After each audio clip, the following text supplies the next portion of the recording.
What's up, YouTube? Welcome back. So, I've been hearing a lot about this Botham John Amber Guyger case that's been going on, and it's been a lot of opinions and a lot of discussions, feedback, debates, conversations, arguments, etc. And I really wanted to touch on some things that I feel need to be addressed and discussed, especially as it relates to Black people. So what I'm going to do is I'm going to show a clip. I'm going to show a video clip, and I'm showing this video clip more so because I want to talk about the interaction between the host and the guest that's in this video clip. All right. So I'm going to show the video clip, and then I'm going to come back and discuss the video clip, and then further discuss this whole situation. Okay? Powerful scene in a Texas courtroom. A man whose brother was shot to death by a Dallas police officer forgiving his brother's killer and embracing her. If you truly are sorry, I know I can speak for myself. I forgive you. And I know if you go to God and ask Him, He will forgive you.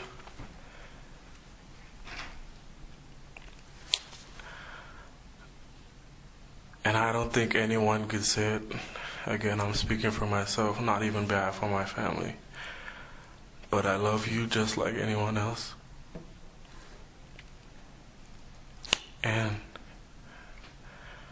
I'm not gonna say I hope you rot and die just like my brother did, but I personally want the best for you. And I wasn't gonna ever say this in front of my family or anyone, but I don't even want you to go to jail. I want the best for you. Because I know that's exactly what Botham would want you to do. And the best would be give your life to Christ. I'm not going to say anything else. I think giving your life to Christ would be the best thing that Botham would want you to do. Again, I love you as a person. And I don't wish anything bad on you.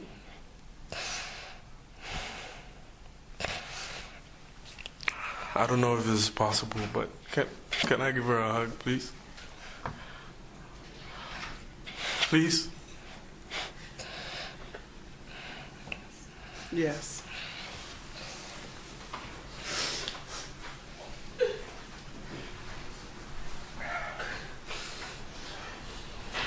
And the judge also hugging that former officer, Amber Guyger, and giving her a Bible after sentencing her to 10 years behind bars for killing a neighbor, an unarmed Black man, in his own apartment. She says she mistook it for her apartment and thought he was an intruder. Let's bring in Jonathan Morris, Fox News contributor, theologian, and ethicist, because you can help us think about this going forward in our own lives, right? The amount of poise and dignity from that 18-year-old young man was really incredible.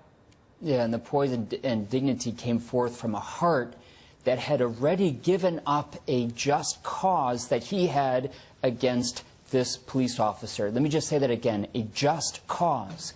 Because we make all sorts of excuses in our personal lives why we won't forgive somebody. And it usually has to do with the fact that the other person did something wrong, objectively wrong. But forgiveness is saying, even though I have a just cause against you, I'm going to give it up. Because God is the only one who is perfect. You know, Dana, as I was walking into the studio, a gentleman in the parking lot, I'm here in Pittsburgh, Pennsylvania, visiting family, and a gentleman said, "What are you talking about on TV now?" And I said, "Well, I'm going to talk about the story of this guy who forgave the killer of his brother." And he said, "Oh, that's what the world needs right now, and that's what we need in this very tense point in our country. And he said, didn't Jesus say something about that? Like, he goes, I don't really know, I don't remember, but the Bible said something about if you don't forgive, God won't forgive you. It's judge not lest you be judged. And also, So I simple. remember, hearing President Bush actually telling me at one point, forgiveness is something you do for yourself as well, right? So that you can move on, because he lost his brother, who he loved very much. Talk to me a little bit also about the bravery of this young man who says that he was never planning to say this in front of his family, but that he chose to speak. And when you live your faith and you choose to speak about it, that can often feel a little scary. Yeah, exactly. And to bring both of those points together, Dana, about whether you do it for yourself or for somebody else. And I think it's the consequence of doing something out of love is that it also helps you. But it's love that drives the decision. It's love for the other person. And the result is that both are winners. Somebody just wrote to me on Facebook when I posted that I was going to be on this afternoon, and she said, my brother was killed in 2007, and I've never been able to forgive until now, watching this young man do it. So the winners, it's really a tie to see who wins. It's, first of all, the woman who received forgiveness, right, this police officer. Secondly, the guy who forgave, we know he's going to be in a lot better position right now. And third, it's all of us. We all win. And the difference between that winning and the opposite of just holding a grudge, anger eats away at our soul. It's our own soul and the soul of our nation. What about the fact that this entire trial, I don't know if you had a chance to follow it, but throughout you had a lot of love and kindness within this courtroom, with everybody understanding the terrible situation, the loss of a life, a mistake that turned out to be something she's going to have to spend 10 years in prison for. But the bailiff was kind to her. The judge was kind. The judge gives her a Bible in this case. I mean, you've done prison ministry in your life, and this isn't typically how it goes down. No, it's not. And the difference is hatred or love. It's anger or forgiveness. And I think we apply it, each one of us, in our own lives. And it's not only asking for forgiveness. It's actually forgiving when I have a just cause against another person. Forgiving when there's a just cause. And I think that's the heart of it all. Even if that person does, if that person isn't sorry about something, that's right, still forgiving is the way to go, right? Yeah, remember Jesus said, for example, he was being crucified, and he said, Father, forgive them, for they do not know what they do. Right, right. Jonathan That's Morris, the ultimate. Thanks for joining us today from Pittsburgh. Thanks, Dana. And have a good time with your family there. All right, so you guys have seen the video clip. All right. And if you notice throughout that whole video clip, right, notice this. Not one time did they say Brant John's name or Botham John's name. Notice that. That's a very subtle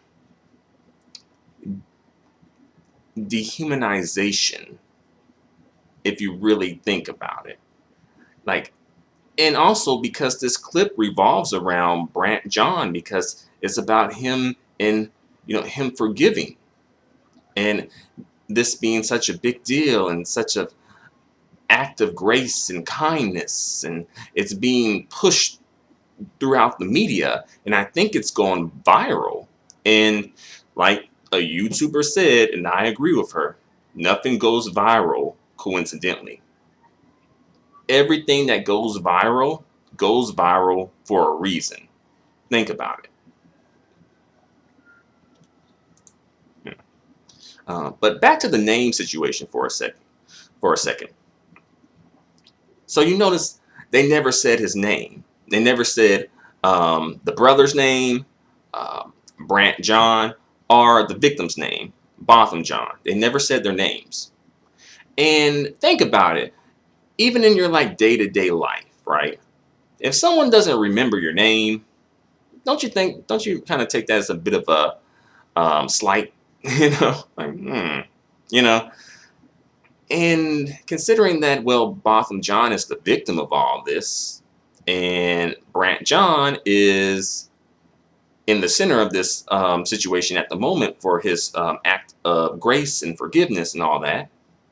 Wouldn't it be like, how could you not say his name, right? But notice though, right? The host, you know, the hatchet face chick, the host, right? She said Amber Guyger's name, right? And I think that was low-key a way of her humanizing her in a way. And I'll kind of get into that a little bit later in this video as far as like the humanization and the dehumanization that's going along with this. But she said her name, Amber Guyger. She said, the host said her name, right? And then the guest said the host name, right? The dude with no lips, the no lip dude, right? No lip cave beast, right? So he said her name, and then the host, the hatchet face she cave beast, said his name, right? So they all saying each other's name. Like basically all the white folks were acknowledged, and the black folks were not acknowledged, right? The white people were acknowledged by name, the black people were not. That's something to pick up on right there, right? And also, during that clip, at the beginning when they switch over to the guest, right? The no lip dude, the no lip cave beast, right? He's doing this.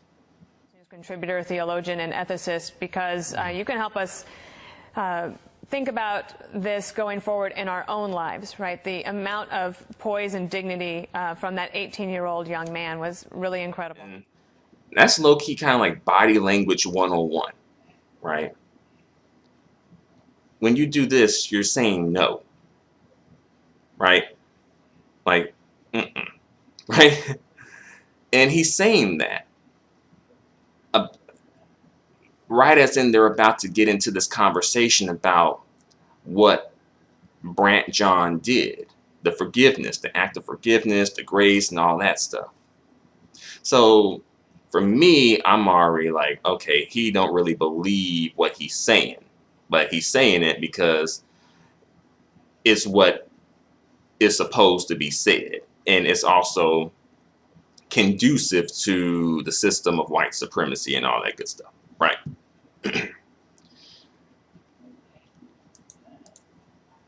And also, just on the like suggestive tip though, I kind of felt like that dude was like straight up phony anyway. I don't know, I just kind of got like a low key, maybe even a high key phony vibe from the dude anyway, about kind of like just the way that he was talking. It didn't really seem even authentic to me. All right. But again, that's just me. That's just what I picked up on. All right. And then, you know, the hatchet face she cave beast, she started going on and talking about, you know, forgiving and forgiveness without it being asked of you or being requested of you, right? And, you know, this is all well and good in theory, and, you know, but again, if the roles were reversed and Botham John had killed Amber Guyger by accident, quote unquote, I really don't think we would even have this segment on Fox News. I just don't see that. All right, I don't see that. Even if a family member did offer forgiveness and hug and, you know, reach out and all that stuff, do you think it would go viral? Hell no, that shit wouldn't go viral. They would leave that shit on the cutting room floor. All right. So with all that being said, I really want to get into this situation as it, you know, relates to, you know, black folks, forgiveness, Christianity, racist cave beast white folk, the system of white supremacy, you know, etc. Right? So forgiveness, that's been something that's been thrown around a lot lately, especially in this situation. Forgiveness. And for the record, I'm not against the spirit of forgiveness, generally speaking, of course. Like, we all fall short of the glory, We all fumble, fall down, make mistakes, need somebody to forgive us, need the Lord to forgive us, need our student loan debts forgiven. Yes, can I get a witness? But seriously, though, we do need forgiveness, though, right? So, I'm not against the spirit of forgiveness and forgiveness in general, okay? And let's give a quick definition of what forgiveness is, or what it is to forgive. Just a quick little definition. So, forgive, or to forgive, is defined as stop feeling angry or resentful towards someone for an offense, flaw, or mistake. All right. So, since we all, have flaws, we all make mistakes, all have offenses, all have debt, etc. I don't think, generally speaking, people are against forgiveness, but I think people are against the manipulation that I see at play here. That's something that needs to be addressed too. People and like manipulation. And also, did Amber Guyger even ask for forgiveness? That's something like right off jump. That's something that needs to be addressed too. Like, did she even ask for forgiveness? I don't think so. Because if you do ask for forgiveness, you would have to admit some culpability somewhere. And I'm not sure if Amber really was trying to admit culpability, right? I think she was trying to make herself as not culpable as possible. Guilty, right? So I don't think she asked for forgiveness, right? So right off the bat, if you're a Christian and if you're based in Christianity and a Bible believer, perhaps, etc., you know where I'm getting at, right? Since that was not asked of him, he is not required to give it. He can give it if he likes, if that helps him move on, if that helps him come to terms with things. Okay, I've never been in his position before. Hopefully I never will,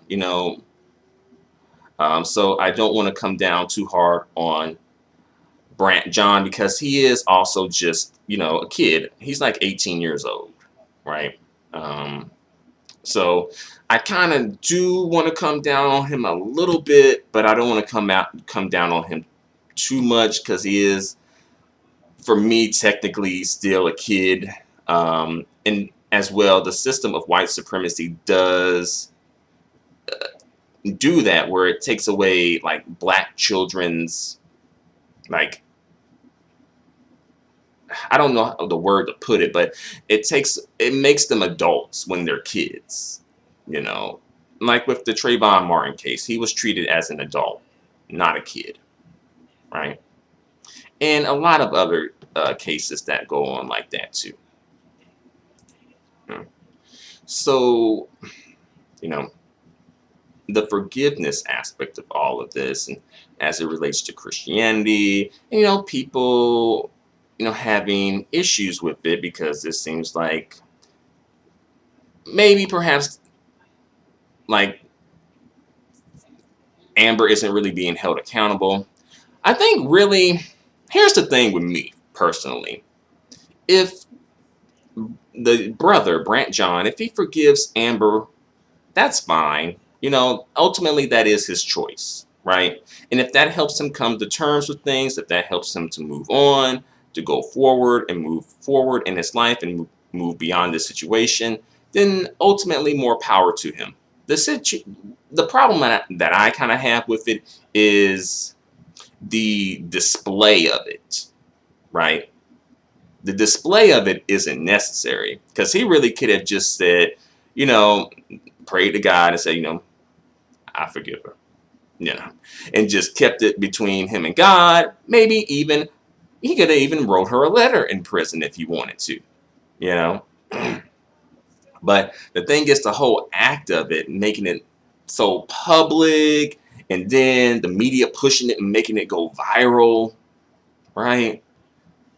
It's like, you know, for me, that's kind of like the problem I kind of have with it because it's being used as a manipulation tactic for black people, like against black people to manipulate black people primarily, right? That's why it's being pushed so hard and going viral in the media, right?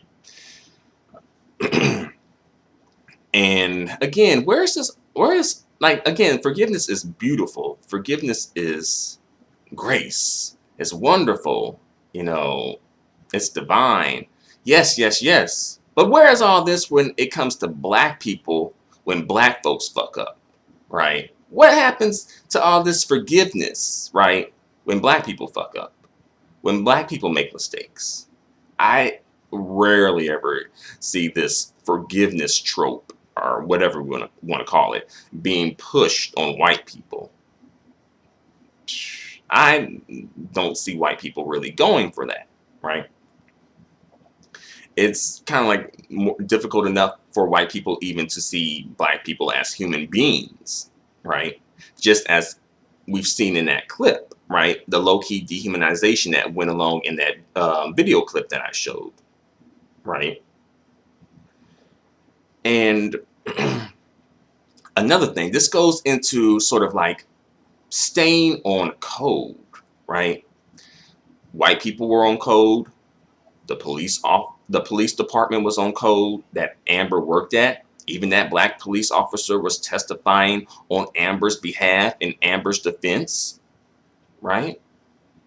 But were black people on code? At least in this courtroom, no. I don't know about anywhere else, but this is where it counts right now in this courtroom, though, right? Outside, probably, maybe. But in this courtroom, I didn't see black people on code. I saw the younger brother talking about forgiveness, you know, being very open about that and, you know, almost breaking down and crying, trying to give Amber a hug. And to be fair, I think the tears may have been coming from more so maybe perhaps thinking about his brother being dead as well. But, you know, asking, repeating like, please, please, please, practically begging to hug her. You know, where is this young man's parents, especially his father, right? Word on the street is his father saying that he could be friends with Amber. Word on the street, that's what I heard. And for me, I'm like, whew, all right. So you see all this forgiveness and, you know, all this humanity really being offered to Amber while simultaneously dehumanizing Botham John. Notice that. As the more humanity they give to Amber, the more humanity they take away from Botham John. And, you know, considering that he's the victim, then that's just adds more to his victimization, him being dehumanized in this process. And, you know, the mom of Botham John did speak and say, you know, try to kind of put the conversation a little bit towards like police corruption. And she was like, oh, you know, that's well and good forgiveness, but we have to address police corruption as well. You know, I think word on the street, she did say that, at least kind of like put that out there. All right. But, you know, this subtly, all of this subtly, sort of like low key, sends a message as to where black people rank in society, and as well, you know, black people's place in society, you know, and, you know, in the system of white supremacy, right? So you saw the humanization of the murderer, Amber, while the dehumanization of the victim, Botham, right? And another thing that needs to be addressed is white women's role in maintaining the system of white supremacy, right? Because again, they play a role in this too, and I think that sometimes people don't really want to acknowledge that. People don't maybe don't notice that as much because they do attribute racism to white men, and you know, historically speaking, you know, that's not false, you know. But you know, the white man has had help from his white woman to maintain the system. You know, if white women were not on board with white supremacy, the system would not be as strong as it is. It may probably just end up collapsing if white women as a collective were to opt out of white supremacy, or opt out of maintaining white supremacy and, you know, supporting white men, right? And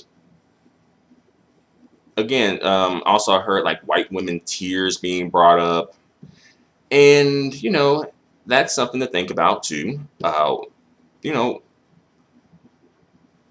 because was Amber really remorseful or crying besides when she was getting sentenced or found guilty? You know, I don't know, but yeah, a lot of people get, you know, caught up in that, you know, white woman witchcraft. Some people call it, you know, white girl magic, you know, but I'm like, no, that's that cave Becky witchcraft.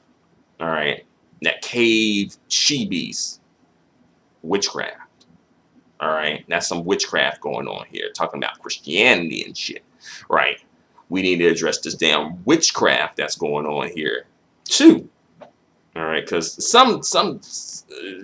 this woman done put a lot of these motherfuckers in this courtroom under a goddamn spell. I don't know what the fuck's going on. Because we got the bailiff caressing her hair, and some people are like, "Oh, she was looking for razors." I'm like, I don't think so. And like caressing her hair. Oh, Miss White Lady, you have the prettiest hair. And stop lying to her. That shit looked like dog hair. And also, the judge, you know, going into her chambers, getting the Bible, reading scripture. I'm like, we ain't at a Christian revival here. We are in a courtroom. And I ain't against reading scripture in the Bible and Christianity. Um, but I do think we need more Christians along the lines of Nat Turner and Harriet Tubman. I think we need some Christians like that to be pushed into the forefront.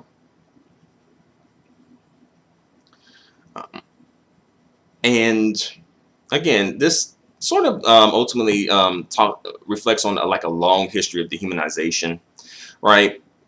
When it goes in regards to black people, right? A long history of dehumanization, right? Black people have historically been dehumanized, right? And you know, when you're oppressing a group of people or marginalizing a group of people, you can't have sympathy for them, or else you probably wouldn't be able to really marginalize them because you would feel bad, right? So in order to do this, dehumanization was necessary, right?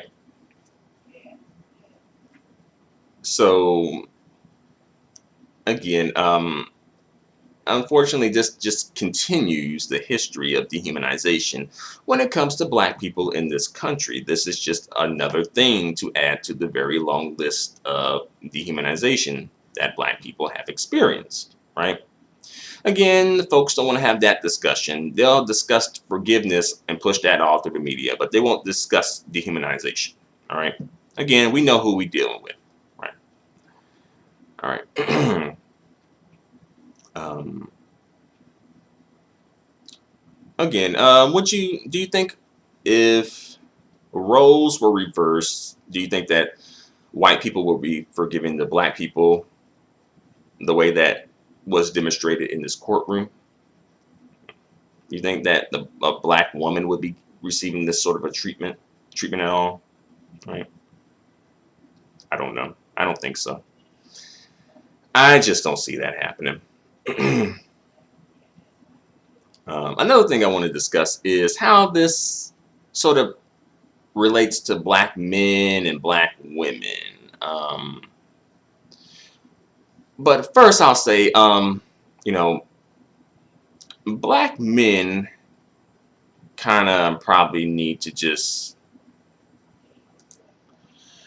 speak up on how white women specifically, not white people, not the system of white supremacy, not racism, but white women, how white women have historically played a role in the oppression and marginalization of black men. That needs to be a conversation that black men need to push, but I ain't gonna hold my breath for that. I'm just not gonna hold out, all right? Because again, it's just too much, you know, pick-meism going on in the community for that. Pick-meism, of course, we all know the phrase pick me tends to apply, you hear it applying to women, but ultimately I think black people as a whole are some damn pick-me's. Yeah, unfortunately, like, just please pick me. Just want to be picked so bad by white people or even non-black people, just, you know, wanting some sort of validation. Yeah. Yeah. That's another video in itself. All right. But I do want to talk about how this relates to black men and black women, you know, and how this relates to the community, etc. Have that conversation right quick. So let's see. Do you think black men would be supportive if a black woman got caught up in a situation like this?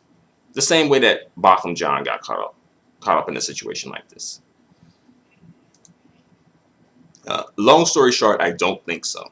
I think they would look for reasons not to support the black woman if she was caught up in a situation like Botham John. While I think black women are looking for reasons to support black men who are caught up in situations like this, even if he was a thug, selling drugs, stealing Persian rugs, smoking up, drinking up, harassing people, sexually assaulting people, domestic violence, whatever. Like, oh, you know, every sinner has a past and every saint got a future, right? When it comes to black men, that's how like a lot of folks act, right?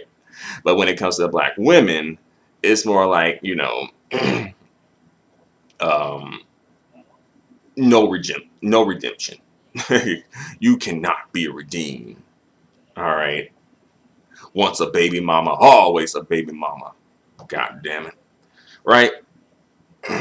And, you know, we saw that play out with, like, you know, Sierra and, you know, her moving on from Future to Russell, and how folks, particularly black men, were kind of not trying to let her do that and giving her some hell about that, low key, right? All right. So that being said, I don't think black men would be as supportive if this was a black woman caught up in a situation like this, right? And some people are probably like, well, why is that? Why? Where does that come from, right? And I actually already kind of did a video on this like a while ago, actually, right? Addressing this situation. And I will leave a link of that video in the description if you are interested in watching that video. But long story short, not to make this video longer than it needs to be, long story short, black men will not be caping for black women because black men as a collective can't protect black women as a collective. So therefore, since black men know they can't protect black women as a collective, then it's more like, okay, it was your fault you got caught up, Sandra Bland. It was your fault you caught shot down Corinne Gaines, and et cetera, et cetera, et cetera, right? It was their fault, right? There was no, oh, let's look for something, you know, some good in them, you know, look for a reason to support. No, none of that, all right? They know that they can't, as a collective, protect black women. So in order to save face, it's going to be, oh, she got herself caught up. Oh, that's her fault. Oh, she shouldn't have been swirling. Oh, you know, that's what she get. You know, very much looking for reasons not to support and protect because they can't really protect and support because they just aren't in the position to do that as a collective. Now, on the individual level, perhaps. As a collective, no. And, you know, if you're interested, you know, and this goes back historically too, way back to like the plantation, when the black man could not protect the black woman from being, you know, sexually assaulted and raped and molested by cave beast white man and maybe even some nasty cave beast she beast. All right.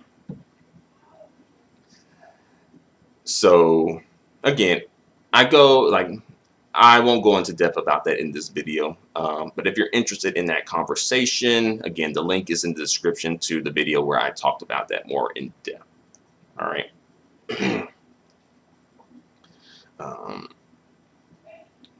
And, you know, one more thing before I leave you, and that is, I'll put this out here. Is intersectionality a dirty word to you? I asked that to black people, but especially black men. And I asked this because intersectionality,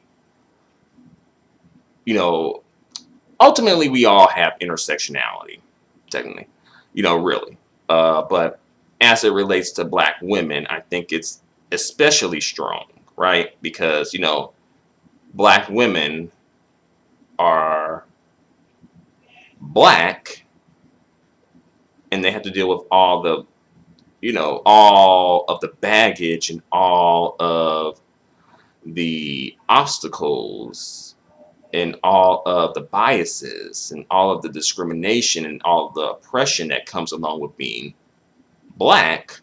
But they also have to deal with, you know, the biases and the discrimination and the obstacles that go along with being a woman. While black men don't really have to deal with the woman aspect of that, right? They just have to deal with the black aspect of it, right? So that's why I put the question out there for black people, but especially black men. Is intersectionality a dirty word? And I think that's something that black women need to be cognizant of too. If you see somebody talking about intersectionality and bringing that up and you see a lot of pushback on it, that's something to be aware of. I mean, if you're a black woman, you're black and a woman, so that's going to be automatically intersectionality right there. And if they can't recognize intersectionality, then they can't fully recognize you. They aren't fully seeing you. They're only seeing an aspect of you, right? Black men are probably only seeing the black aspect of you and wanting to only deal with the black issues, right? They don't want to deal with your women issues, just like the white women don't want to deal with the black aspect of you, right? They just want to deal with the woman aspect of you, right? But considering that you're both, you know, it's like, well, it's just, a more unique situation to be in. And I'll say, if whoever's in your life on a personal level can't recognize your intersectionality, recognize you both as being black and a woman, then I don't think you should deal with them.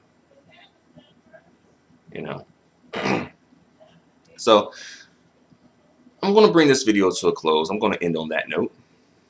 I don't want to make this video longer than it already is. So thanks for watching. Let me know what you guys think in the comment section. Until the next video, adios and goodbye for now.